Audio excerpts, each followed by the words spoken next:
Nel lontano 1898, alcuni giovani di Fonvolasco, incuriositi da una corrente d'aria, convinsero una bimba di 4 anni ad infilarsi nella fessura, troppo stretta per loro. La bimba percorse solo pochi metri. Era troppo buio là sotto, ma disse che la strettoia iniziale più avanti si allargava. I ragazzi ingrandirono la fessura iniziale con pale e picconi e avanzarono per una ventina di metri, fino all'ampio vano oggi denominato Sala dell'Orso. Lì si fermarono, probabilmente influenzati dalle credenze dell'epoca, che popolavano ancora le grotte di esseri mostruosi. Ma questi piccoli passi furono l'inizio dell'esplorazione di questa grotta. Ciao, buongiorno da me e Sara. Oggi ti portiamo con noi a vedere il secondo itinerario della Grotta del Vento, sempre accompagnati con la sua coinvolgente passione da Vittorio Vero Rebozzello, presidente onorario AGTI. Nel passato video abbiamo visto le immagini bellissime del primo itinerario. Oggi scopriamo i segreti del secondo itinerario. Prima però andiamo con la stessa voglia di esplorare di quei primi ragazzi che entrarono in questa grotta a scoprire il bellissimo paesaggio intorno alla grotta. Vittorio ci sta portando a San Pellegrinetto. Ma sono la bellezza di 12 piccoli nuclei abitati, 12 villaggi, ognuno dei quali aveva 50-60 abitanti. È arrivato complessivamente questa frazione a avere più di 600 abitanti addirittura.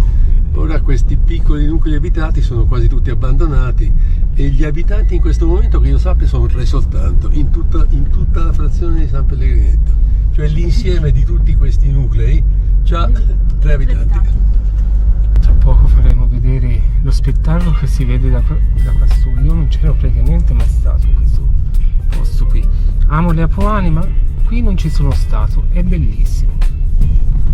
Sono emozionato perché veramente si vede il forato, cioè si vede tutta praticamente la discesa che va a foci di valli, che avreste visto sicuramente nel mio video sul passo degli uomini della neve. Quindi l'anno scorso ho girato proprio il video lì.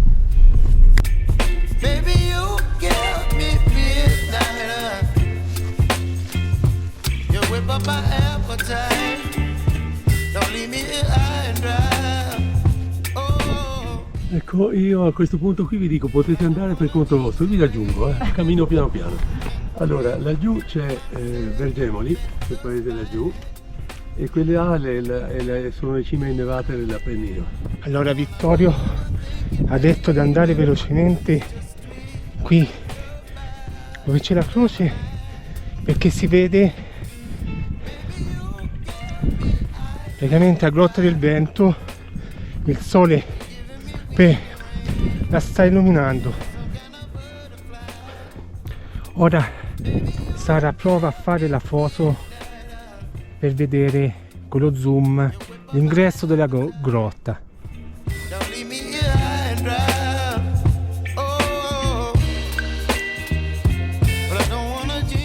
La pagna secca, il naso dell'uomo morto, croce della pagna, e qui c'è il forato.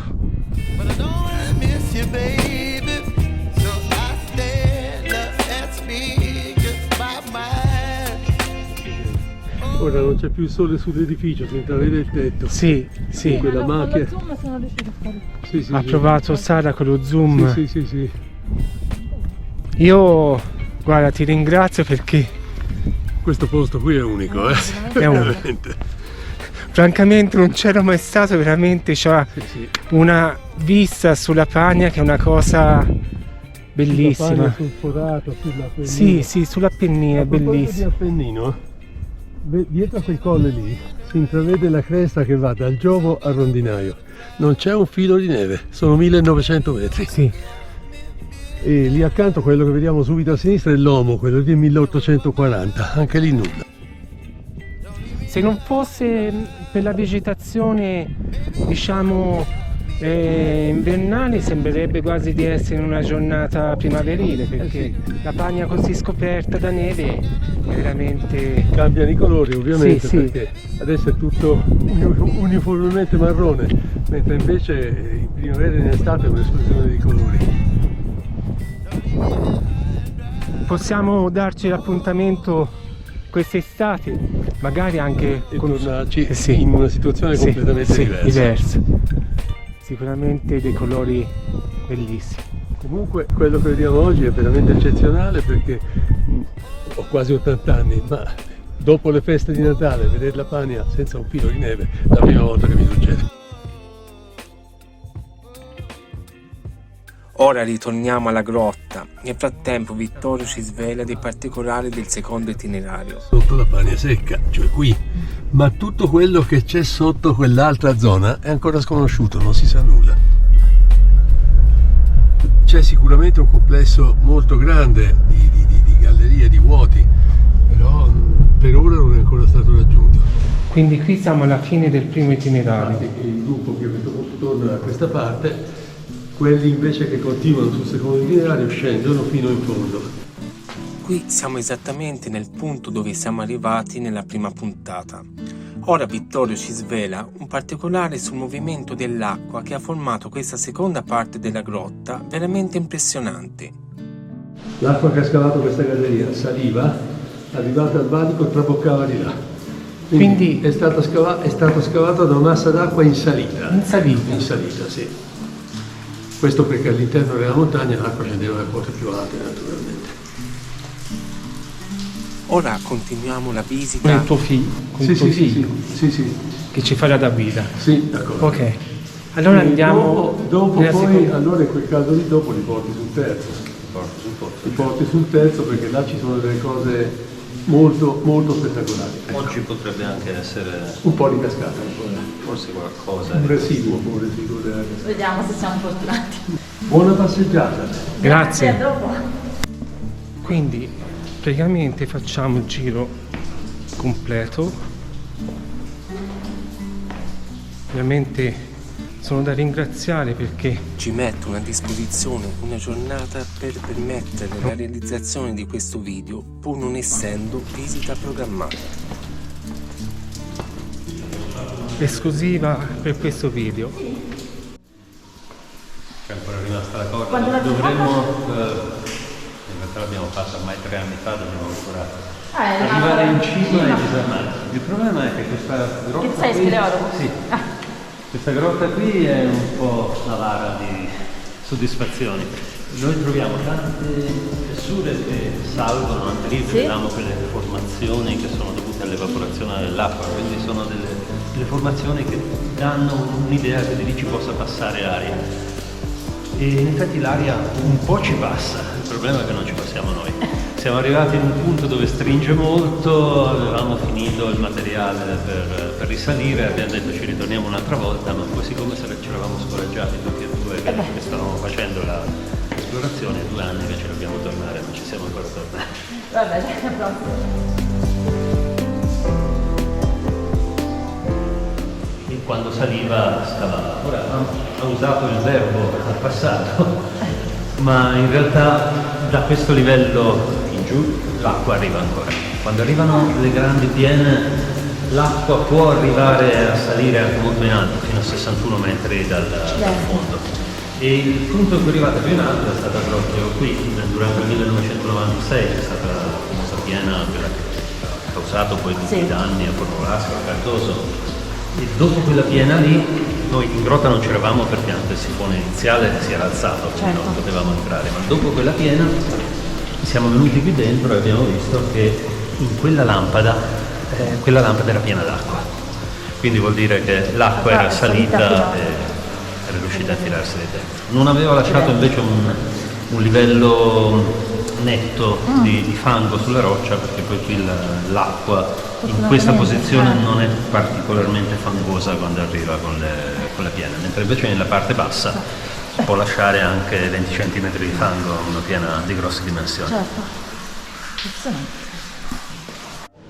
Dall'altra parte del sifone terminale abbiamo visto in quell'occasione che c'è un'altra cavità, chiamiamola grotta, se nessuno c'è ancora mai stato, e in questa cavità l'acqua riesce ad accumularsi ad un livello ancora più in alto di quello che può raggiungere da questa parte. Quindi in quell'occasione è successo che l'acqua ha cominciato a venire dal basso verso l'alto e ha trascinato con sé sabbia, ghiaia. Tutta la parte terminale della grotta è arrivata ad insabbiarsi, tanto che subito dopo la piena pensavamo che non fosse possibile ritornare là o addirittura vederla per i turisti. E invece poi l'acqua stessa, piano piano, ha riportato quella sabbia nel sifone da dove l'aveva presa. Ci ha messo più di 2 anni. Quindi è stata dopo l'alluvione del 96 quando è riaperto la grotta? Quella parte l'abbiamo riaperta nel 98. Cioè che si è formata magari anche per motivi semplicemente di movimento delle montagne. Le montagne si alzano, la roccia si frattura. E si sono formate delle fratture che per magari migliaia, centinaia di migliaia di anni rimangono delle fratture di meno di 1 millimetro di dimensione. Poi all'interno di quelle fratture può entrare l'acqua che scava, l'acqua che contiene degli acidi che trova in natura e che riesce a disciogliere la roccia. Se quest'acqua non solo entra dentro la frattura ma riesce anche a scorrere, quindi a essere sostituita da altra acqua, allora riesce questa roccia non solo a scioglierla ma anche a portarla via. E allora comincia a formarsi la grotta e quella frattura comincia nel punto in cui passa l'acqua ad allargarsi sempre di più. E qui si vede abbastanza evidente la frattura originaria, qui nel punto dove non è stata allargata dall'acqua, mentre invece noi siamo all'interno di quella frattura nel punto in cui è stata allargata dall'acqua. La frattura la troviamo sia sul soffitto che sul pavimento, solo che sul pavimento si vede molto peggio perché c'è il sentiero, i detriti o altre cose. Comunque noi siamo lungo quella frattura. Questo è il punto più basso. Eccoci qua. Il motivo per cui non possono essere portati bambini spalla e zaini. Fatta eccezione per noi che avevamo 2 piccoli zaini per il trasporto dell'attrezzatura per girare questo video.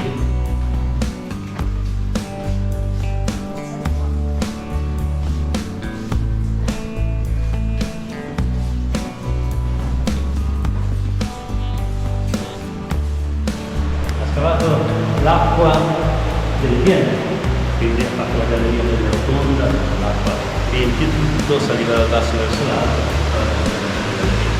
Ma quando in momenti come questi l'acqua semplicemente ruscella sul fondo, quella scava sul fondo, ha fatto questo piano. L'Università di Pisa nella fine degli anni '80, un esperimento di stereoterapia. La facoltà di medicina, sì.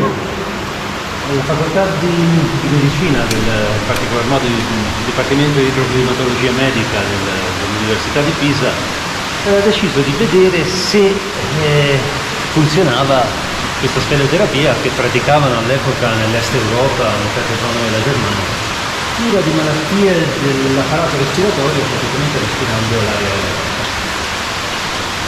Sono venuti portando dei gruppi di anziani e di bambini, che erano quelli che potevano permettersi anche di avere il tempo da passare dentro la grotta, per la prima volta riescono a correre senza avere Qui un esperimento che aveva un'energia impressionante questi bambini.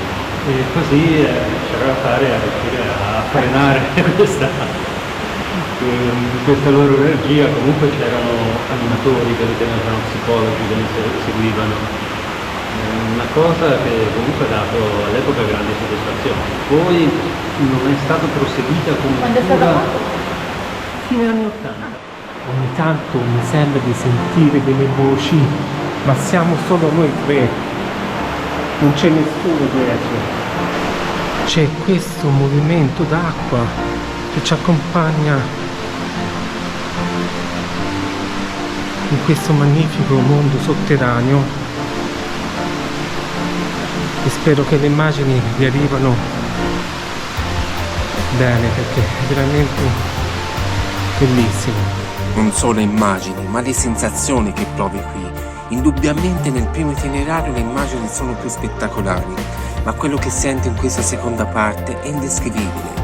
baratro dei giganti, sala delle voci, un sifone che ci nasconde chissà quale tesoro che nessuno ancora è riuscito mai a raggiungere.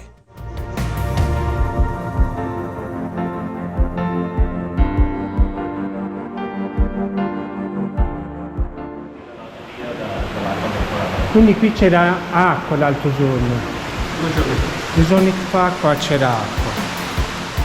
L'esplorazione che è stata fatta questa agosto scorso, c'era una ragazza che voleva provare a fare una risalita, non aveva mai fatto, è andata su in questa fessura dove avevamo buoni motivi di credere che potesse proseguire, però in realtà anche questa va a stringere inesorabilmente dopo pochi metri. È successo che il sifone finale aveva rigurgitato l'acqua, la sabbia anche.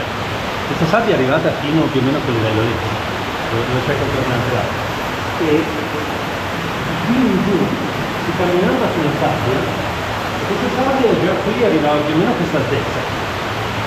Ed è quello che si poteva arrivare fino a un certo punto, poi c'era rigirarsi perché altrimenti c'era a strisciare, parlo con il pubblico. E pensavamo che non fosse possibile più tornare dove si arrivava una volta. E poi abbiamo visto che quando arrivavano le piene l'acqua incideva la sabbia e se la portava via. Turistica. Questo è l'inizio di quello che si chiama il Punicolo del Vento, perché è una galleria dove passa molta aria, probabilmente se non la principale, una delle principali gallerie che portano all'esterno e che causano la corrente d'aria. Qui siamo nel punto più basso della grotta, ma questa porta a un ingresso alto. In questo momento d'inverno abbiamo l'aria che entra dentro questa galleria e va verso l'alto. Qui siamo nel punto più basso, c'è del fango, non so, purtroppo non si vede. Poi di nuovo fango, poi di nuovo sabbia. Di qui si ricostruisce la storia dell'intensità delle piene che sono venute, però non si può datare. Dove esce quest'acqua? Gli strati della roccia impermeabile, e va in una direzione ben precisa, va in direzione della vetta della montagna, se si vuole, sotto la vetta della montagna, e in corrispondenza di questa direzione dall'altra parte della montagna c'è una grossa sorgente, la sorgente del Fontanaccio, che esce molto vicino a Isola Santa. E per anni abbiamo creduto che uscisse di lì, tanto che abbiamo messo una volta per verificare la cosa un colorante nell'acqua. Siamo andati a aspettare il colorante dall'altra parte, o meglio, abbiamo messo un fluorimetro che ci testimoniasse il passaggio del colorante, ma questo fluorimetro ci dava sempre negativo. C'era solo un debole positivo su un'altra sorgente quasi da tutt'altra parte, vicino a Gallicano. Ma questo la prima volta era stato interpretato come un inquinamento. Siccome come colorante avevamo utilizzato uno sbiancante che viene utilizzato normalmente nei detersivi, qualcuno aveva pensato, ma qualcuno avrà fatto un bucato di troppo nei paesi sopra e hanno inquinato tutto. E invece la seconda volta è stata ripetuta la colorazione usando un colorante verde che non si trova nei detersivi e non si trova in prodotti di uso comune. E l'acqua quella volta è uscita decisamente più verde, si è visto anche nei captori che la prendevano, che concentravano questo colorante proprio a questa sorgente vicino a Gallicano. Qui si completa l'anello praticamente. Adesso noi siamo scesi di lì e torneremo su da questa parte. È uno dei pochissimi anelli che si trovano in questa grotta. Questa grotta è una grotta ramificata, come la maggior parte delle grotte che si trovano qui in queste montagne. Nel prossimo video Mario, con la sua inconfondibile passione nel comunicare la speleologia, ci accompagnerà a vedere il raro spettacolo del terzo itinerario, che sale un pozzo alto ben 90 metri, giungendo nella parte più concrezionata della grotta. Torneremo a parlare anche con Vittorio Vero Rebozzello di storia dell'esplorazione, in particolar modo come una semplice passione si può trasformare in una vera e propria missione che crea lavoro e valorizza tutta una intera area geografica.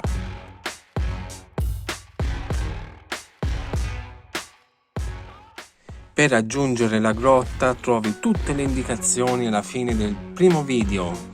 Metto comunque il link del sito ufficiale in descrizione. Per non perdere il prossimo video iscriviti al canale e clicca sulla campanellina per riceverne la notifica. Ciao, a presto!